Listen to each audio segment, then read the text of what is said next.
Hello and good morning, you two. Hello. Hello. How are you guys doing today? Great. Before we even get started, I got to tell you something that happened at a lecture that I was invited to speak at last night. I was talking about help, I'm in a secret relationship.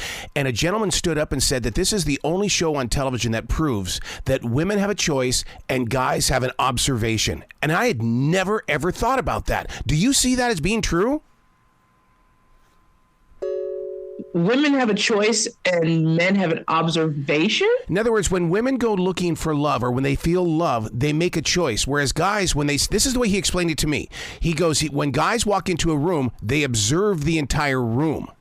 And I sat there and I thought, I've never heard of something like that before.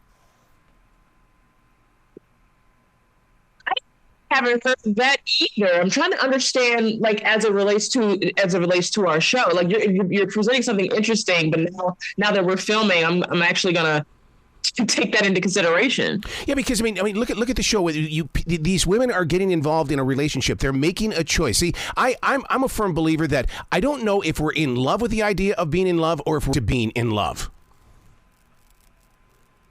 I mean, I would agree with that to some extent. I think that it's human nature to want to be loved. Yes. Want to be in love. And then with that, we tend to sometimes seek out the wrong people for us. We tend to overlook red flags, but I think that is inherent in all beings, because we've definitely seen men fall under that trap as well. I also think it's a trickle down effect too from how, some people are raised, right? Maybe there's something that you don't get as a child and you try to fill that void as an adult through relationships. And, there's that level of dependency that kind of creeps in to other areas of your life from something that maybe you can't even remember. Yeah.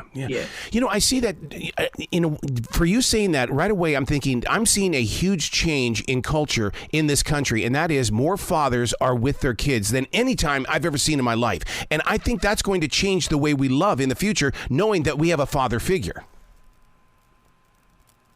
I mean, 100%. I think it's really important, but it's also like, it's not just being present, but it's also like, what are you kind of instilling, right? As a father, by the way, I don't have kids. Let me preface this. So I'm not a parental expert here, but I think that it's really important to instill the right things in your children because they're going to carry those things on for better or for worse, for the rest of their lives. And I mean, I can speak, but like those things that I have an amazing relationship with my dad, but there's things that my parents did when I was a kid that, I'm putting together now of like, oh, this is why I react to certain situations like this. And, this is why I handle confrontation like this. And I think that's all across the board, but yeah, I do agree with you. There is more of an emphasis on, I think fatherhood than ever. It's being championed and celebrated, and it's great to see. Rahne, don't you think that one of the true champions on your show is the compassion that both you and Travis share? Because, I mean, as much as we like to dive into a good, dirty story, the fact of the matter is that there is compassion in this show.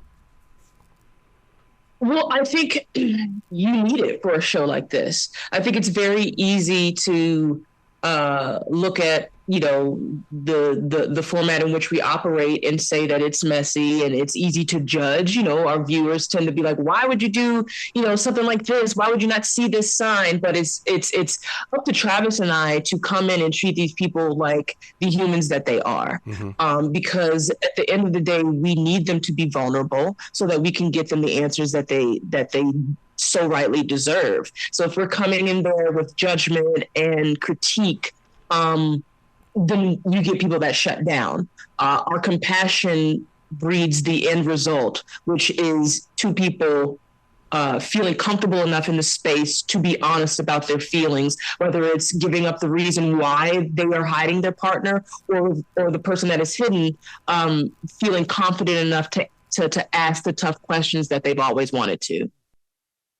Travis, how do you sift through all of the news that you're getting? Because, I mean, there used to be a time when models and actors would go onto the dating game just to be seen. How do you sift through all of the stuff that you're about ready to the fake news, basically, to find the real story here? I think it's a lot of social media, and in terms of the show, it's talking to friends, talking to family, and kind of putting things together for ourselves. But look, I mean, we say this, all the time, but a lot of it is just speculation, right? Like, we're going and speaking to people who are weighing with their observations, their opinions on other people's relationships, and until the person in question can actually sit down and answer all of these things honestly, it's like no one really has a clue. Like, we can think the craziest things all the time. If anything, I think that we try to use that as a tool to kind of provoke a real conversation. Yeah. Well, you guys create a real conversation, because it'll start out in my living room and then I take it out to the streets. And like last night, I was in front of a bunch of people at a lecture, taking what you guys do to the streets. That's an honor. We're obviously operating within our own little bubble of production, right? And so we're on the grounds helping these people. But I feel like the beauty of being on a show and having this platform is that there are tools that one can take away from the experiences that they see on the show. And the fact that you had a guy in your audience stand up and make an observation, the fact that you were even, thinking about us and how you were addressing the crowd. Like, it's kind of surreal that you even say that, because we're just doing our show, we're just being ourselves and trying to help these people. But it feels good to know that is having a very real world impact. So thank you for sharing that. Well, one of the things that the two of you, I'm shocked that both of you are not doctors, because your pitch, volume, and tone is so spot on. You know how to get in and get that story, and it's all about your vocal tone to me. You don't want me to be a doctor, I promise you that. You will die early if I'm your doctor. But with every season, aren't you learning new things? Because the human evolves. For sure. Yeah. I think, you also just kind of get a better gauge on people. I think what's really noticeable for me in like my personal life is like how I'm able to just go deep with someone really fast. I feel like I've kind of always been able to do that. And that speaks to, just being the creative and like wearing my heart on my sleeve, but like, just normal conversations, with like if someone's like, oh, what's the show? And I tell them like, oh, that's interesting. That happened to my friend. And then we just start chatting about their friend's relationship at like meeting a stranger at a grocery store. Like, 5 years ago, I would have never done that. God. Rahne, do you think there'll ever be a show where someone falls in love and it's an AI technically created figure on the other side? It's a computer and it's not even a human being.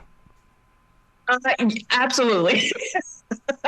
I 100%. We had an episode in season 2 where somebody was in love with an inanimate object. So like, I don't put it past anybody. And with the way the AI is going, that stuff looks very real. So there might be cause for concern, but I wouldn't put it past the future. Wow. Well, congratulations on yet another season. I expect to talk to you on your 50th season, because we aren't changing and you guys have a forever story. Oh, thank you so much, Errol. I appreciate it, man. Yeah, it's always a pleasure to do your show. And thank you so much for all the support and for watching and for having us. You bet. You be brilliant today, okay, you two? Thank you. I love it. You too.